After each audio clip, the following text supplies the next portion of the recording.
mogul life. Had to come out of the struggle. Now I be dodging the trouble. I don't be making it rain, though I came up from the puddle. I be investing in things, making my little money double. You be out.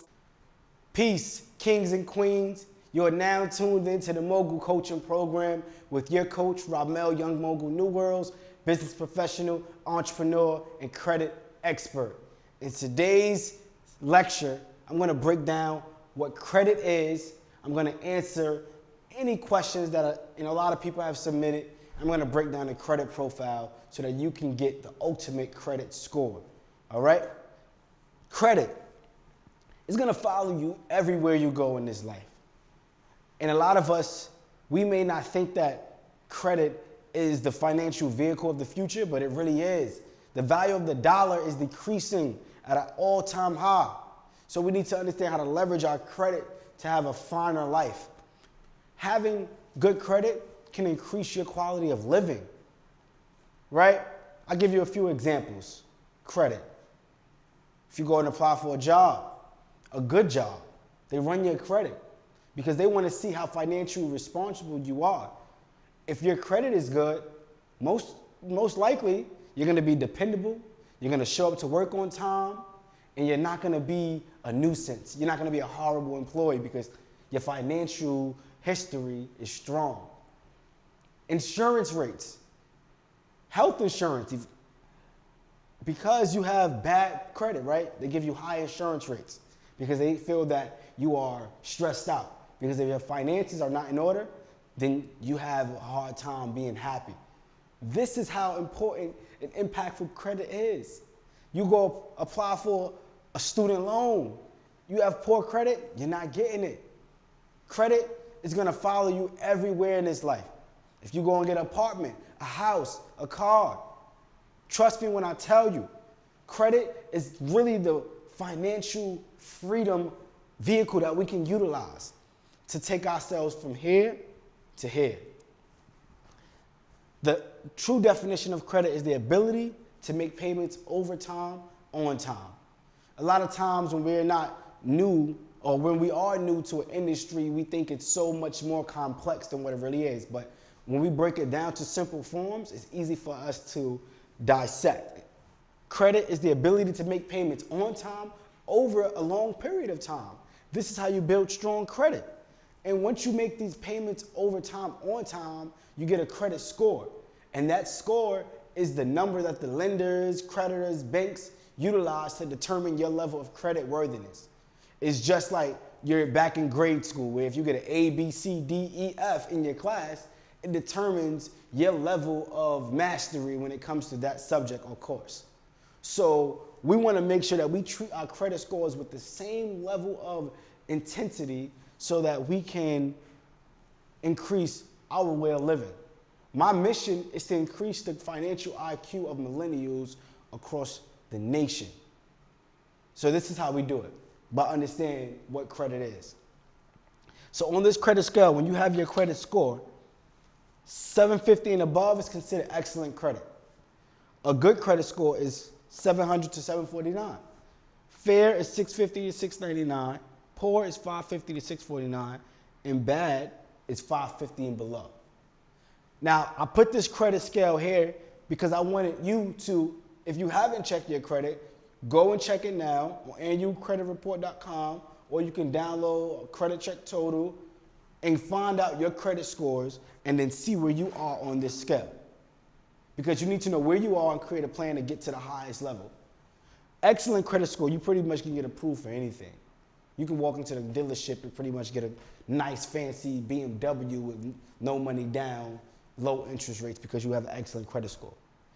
Fair, 650 to 699, which is about average, and that's pretty solid. You can get access to business funding and things of that nature. Well, poor is 550, 649 and below. It's really not where you want to be. We want to be at that excellent and above, and in this lecture, I'll break that down, okay? Now, we have 3 credit bureaus that governs all the transactions or our credit history. Now, these 3 credit bureaus are not government agencies or anything like that, but they do monitor all of our credit history. Now, each of these credit bureaus can give us a credit score. So let's just say, TransUnion gave us a 720 score. Equifax gave us a 690 score. And Experian gave us a 699. So we had a 720, 690, 699. This is the score that we want to go with, the middle score. You get rid of the highest and we want to go to the middle score. This is the middle score, I'm sorry. You get rid of the highest and you get rid of the lowest. The middle score is your FICO score. That is a score that the banks, creditors, or lenders are going to utilize to determine your level of creditworthiness. I know for myself, I fell into this. When I was in college, I would see the highest score and thought that was my credit score and go apply for credit cards to get denied and realize that the credit card companies was going for my FICO, which was a lower score. So when we're able to really understand how we look at our credit and what our credit score is, the FICO scores, we can create a profile strong enough to go and acquire what we need. That's going to help set us up financially, just live a better life, okay? So it's important for us to remember that. Now, I don't want us to get too hung up on the credit score because the credit score is just a number. You really want to focus on the totality, your credit profile, everything that comes with you and bring to the table. So I'm going to break down the full entire credit profile for you guys.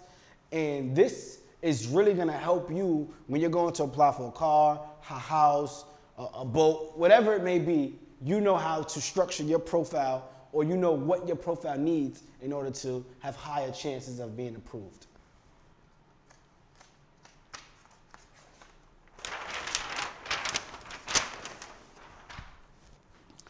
Okay, now there's 5 factors that make up the credit profile. 5 factors of the credit profile.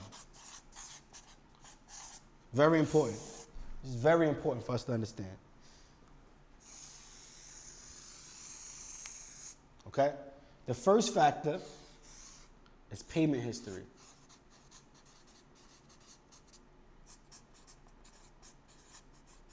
Which makes up 35%. Payment history makes up 35% of our credit profile. Payment history is your ability to make payments over time. Just how I said earlier, credit is ability to make payments over time, on time. So if you miss a payment and you have a late payment, that's going to hurt your score extremely because it's 35%. You do not want to be late at all. So you really want to set calendars. For myself, I have invites on my calendar, and I have notifications days before via email to notify me when my credit cards are due so that I can never be late. Always on time, because 35% is if you're making your payments on time, over time. That is a big component, okay? The next component is credit utilization.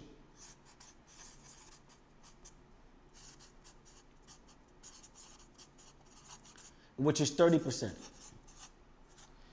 Credit utilization is the amount of credit you utilize that you have. So let's say you have $1,000 in credit, and if you go use the full $1,000, that's not good. Because the lenders look at it as, if you're spending your entire available line of credit, what financial crisis are you going through? What financial crisis are you going through to where you're spending or maxing out your credit cards? And it's a formula that we learned that we want to also spread the word on. But if you see, credit utilization and payment history together makes up 65% of your total credit profile. So if you can just get these 2 alone correct, your score can increase dramatically just by getting these 2 factors correct. And then you make your way into the other factors, okay? But before I get into that, I'm going to give you a little example about credit utilization. It's called the divide by 3 rule.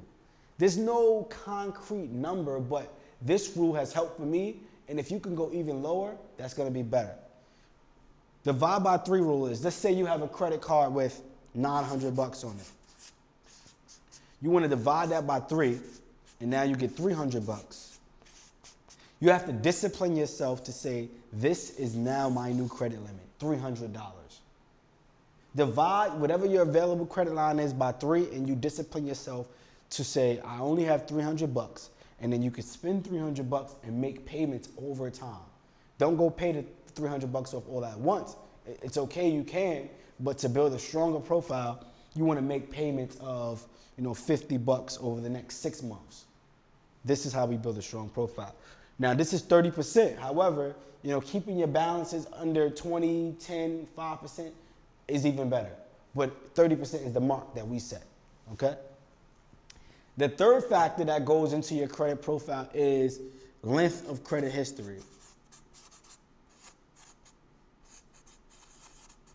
which is 15%.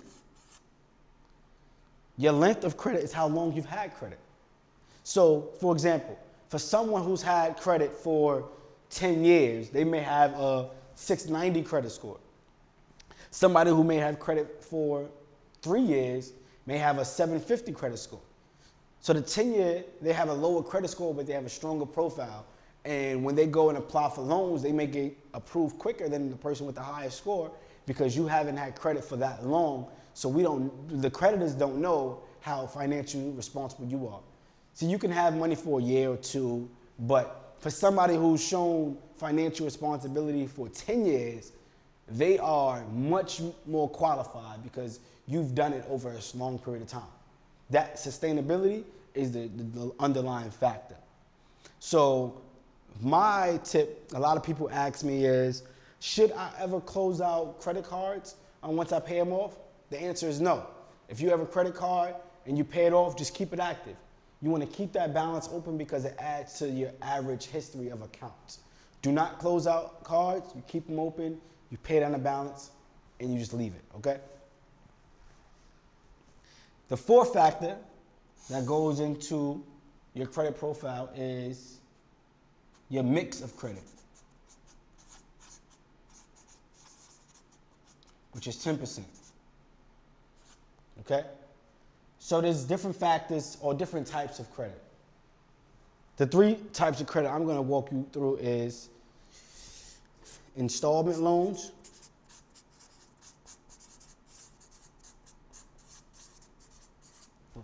installment loans is one fixed amount that you're paying on. That can be a car loan, that can be a mortgage, that can be a student loan. We also have revolving credit.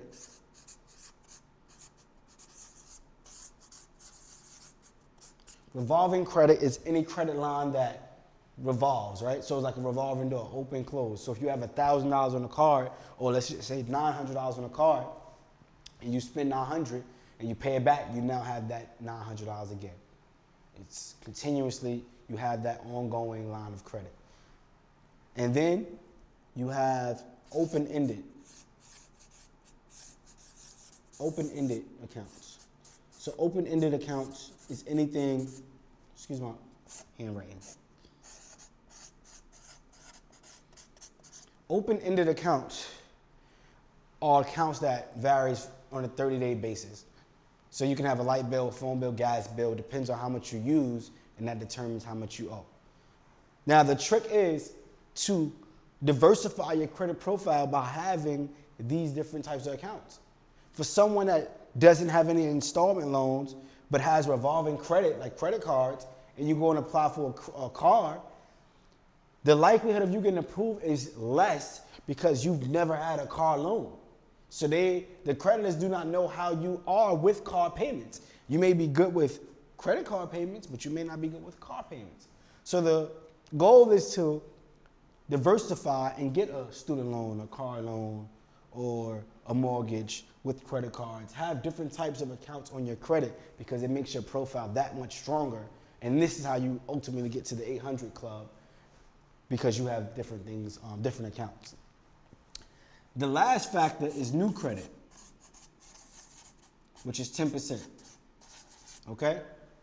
Now, new credit is like a gift and a curse because the banks, creditors, lenders, they want to see that you have relationships with other companies. So if they run your credit and they see that you have a bank with TD, you have a credit card with Citibank, you have a credit card with Capital One, and you're having a good relationship, good payment history, they're more inclined to give you money because now they say, hey, you've been doing really great with them. I'm gonna give you money as well. That's like for myself. If I'm from Brooklyn, right? And a lot of people say, hey, I know Ramel, he's a good guy. And you go to New York, you go to Connecticut, they say, hey, I know Ramel, he's a good guy. Or you go down to Florida and they say, hey, I know Ramel, he's a good guy. Most likely, the guy from Texas who doesn't know me, he's gonna hear about me from Brooklyn, Connecticut, Florida, and ultimately he's gonna wanna work with me because he heard that I'm a good guy. So it's the same thing with the credit cards and with lenders. They're gonna check and see how you've been with your business relationships with other companies and to determine whether they're gonna give you new credit.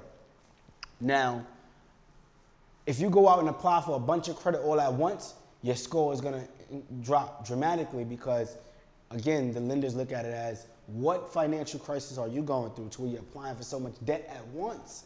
So you wanna space this out. I always tell my coaching clients, space it out between 8, 12 months before you go and apply for new credit. Or we can leverage the credit limit increase factor so that you don't go and apply for a new credit card, but you do get access to more funding. So you can have this card right here. Let's just say this credit card, Capital One. It's a Capital One credit card. You have $900 on it.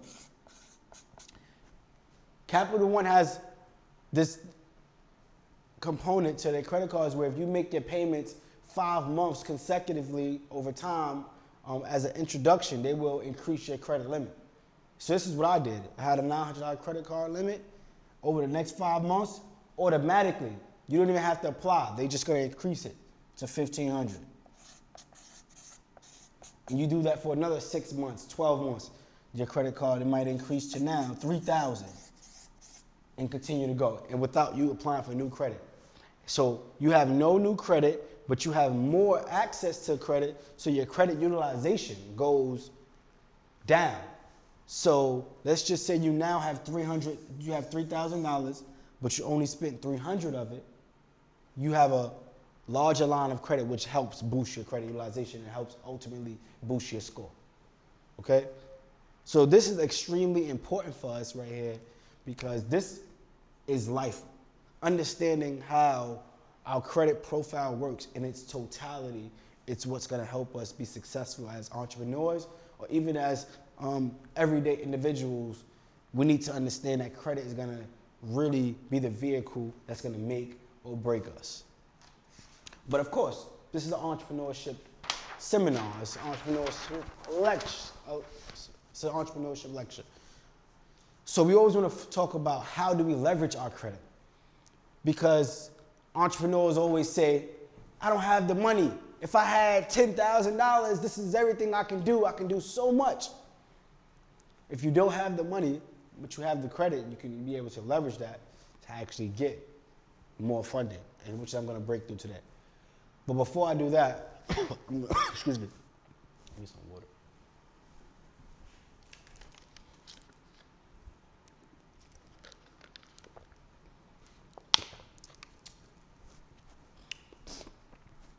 Before I do that, okay, we can see this in the frame? Which one? This right here. Yeah. All right, let me clean this up. Sorry about that.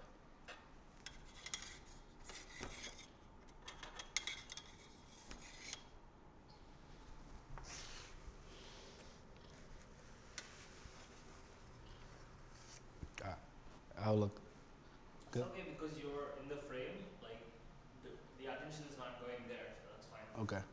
Okay. So there's ways that we need to learn how to build our credit. It's different ways to build your credit. The vehicle that I utilized was secured credit cards.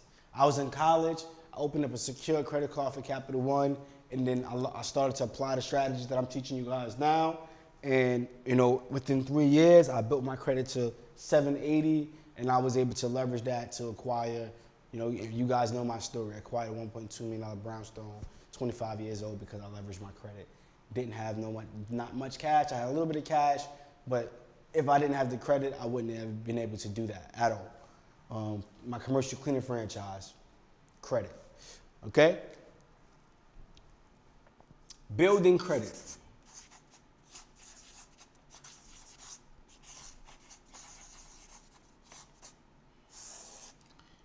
You can get a secured credit card.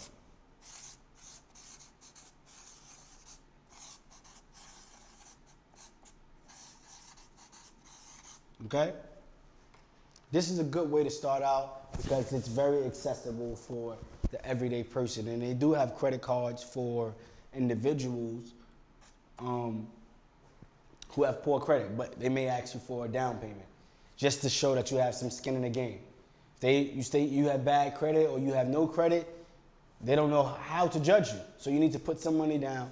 So let's just say, for example, you may have a $300 credit limit, but they're gonna ask you to put down $50. The banks, when I say they, it's the banks, okay?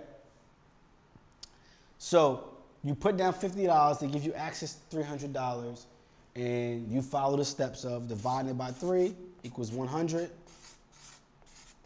and then you make payments. You spend $100, say you buy gas, some shoes, or whatever it is, you make payments of $25 for 4 months straight to pay it off, and then you continue to redo it.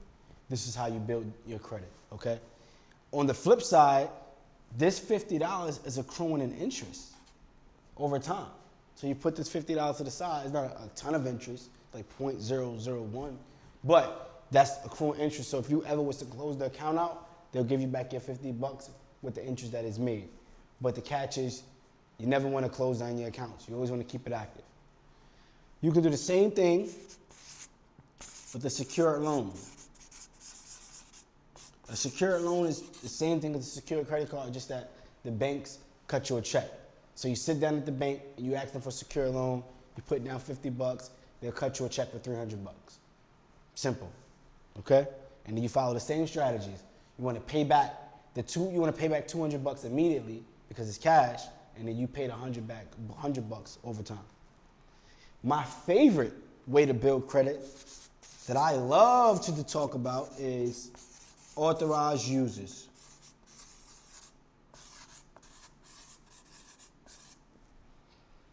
This is something that the wealthy have utilized to help set themselves up for generational wealth, building their kids' credit at a very young age so that when they get older, they can, build their business and get access to funding.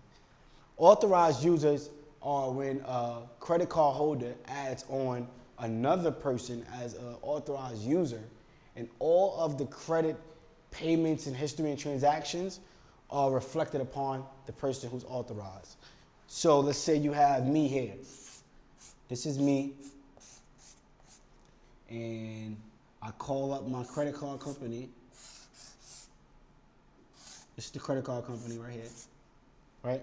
I call up my credit card company, and I say I want to add my girlfriend on as an authorized user, right?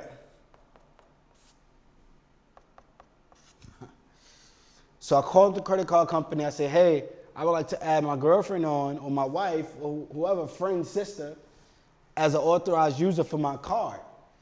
Now, everything that I do on that specific card will report on her credit and help boost her credit.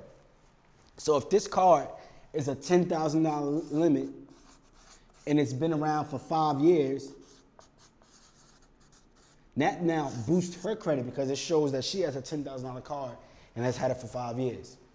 And you can do this starting out young with your kids, if you have any, or your nieces, nephews, siblings, cousins. You can call up the banks, Capital One, Bank of America, Citi, Chase, and you ask them what are their requirements. And each bank has different stipulations, but I believe it's about 13, 16 years old. You can add them on as an authorized user, and all of the history that you have reflects on them. And by the time they turn 18, they have a 750 credit score, and your child will be able to go get business funding or fund their own education, get a nice car, whatever it may be, and leveraging their credit, buy a house. Or if your wife, you want to help her build her credit. This is something that we need to do, as a community to help bring each other up in the credit world. I love this platform. It's extremely important for me. Okay?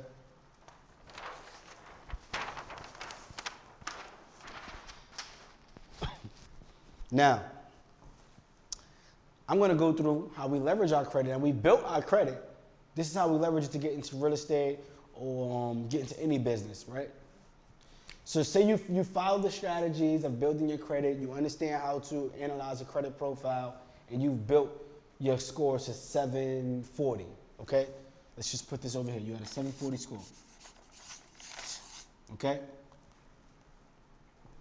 You can now leverage your 740 score to get into real estate in different ways. The first way to get into real estate is through FHA, first-time home buyers. This is a government-backed insurance company that insures mortgage companies that they will pay the mortgage if you default on it.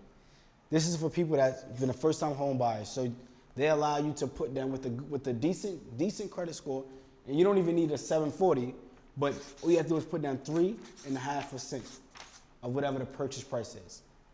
So let's just say the purchase price of a property is $100,000. All you have to do is put down 3.5%. That's about $3,500. $3,500 to buy a $100,000 property, right? But this is how you leverage your credit. Let's say you follow the steps and you get a $9,000 credit card. You can take the $3,500 off your $9,000 credit card and use as a down payment. So you've now leveraged your credit to get into real estate. No real money out of your pocket. All you did was build your credit. You got a credit card.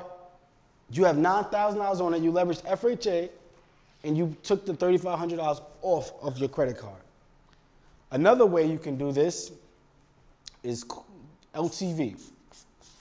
So that stands for loan to value ratio. Loan to value ratio.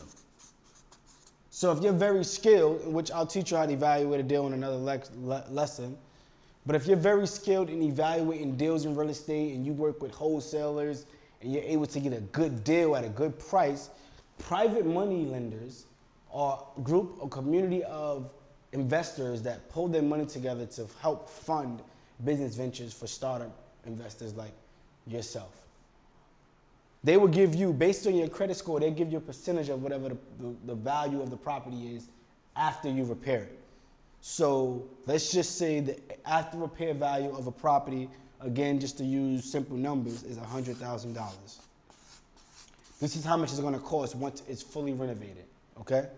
However, you was able to get the property for only $50,000 because you're a good real estate investor and you know how to find good deals, so you got it for half price. And this is not fake at all. You know, the property that I purchased, half price, $1.2 million property, I got it for half price. Insane. Another property, I'm in the middle of doing a rehab right now, half price. So it's good deals about how aggressive you are in getting those. So you get it for half price, which is $50,000. And let's just say it needs about $15,000 worth of rehab to get it to this value. So 50,000 plus 15 equals 65,000, right? If you have a 740 credit score, some lenders will give you 70%. 70%. So if you got a 740 credit score, lenders will give you 70% of whatever the loan to value ratio is. So 70% of $100,000 is 70,000, right? But all it takes you is 65,000 to buy this house. So they're gonna give you all the money to buy this house. So you buy for 65. You got $5,000 left in your pocket, and you just purchased the house. So now you can put it back on the market to flip it for $100,000 and pay back your private money, and you win. And you leverage your credit, nothing else. This is extremely important for us to understand. This is a way for us to get into real estate, okay? Now, the next factor is using it for business funding, because not all of us want to do real estate. We may want to start a t-shirt line, hair business, whatever it may be, but leverage your credit. So you have a nice LLC, and you have a 740 credit score. You can go sit down, right here, you can go sit down with the bank right here, and say, hey, look at me. I have a 740 credit score and I have a business. Would you be able to give me business funding? The bank, they'll go through your profile with a checklist that I have and I provide to you. And you'll be able to go through the checklist and apply, and then you can get access to up to $250,000 in business funding. Tell me, what can you do with $250,000? A lot, right? A lot. Even if you only was approved for $25,000, you still can do a lot with that. All because you have a 750 credit score and a nice business, and the bank is willing to give you business credit. I'm telling you, credit saved my life. This is why I love it so much and I talk about it daily, because these are the ways that we're able to, get into real estate or leverage it just to get money to invest in our business, in your future. This is the vehicle. If you don't take care of your credit will not take care of you. Thank you. Mogul life. Mogul life. Yeah, mogul life.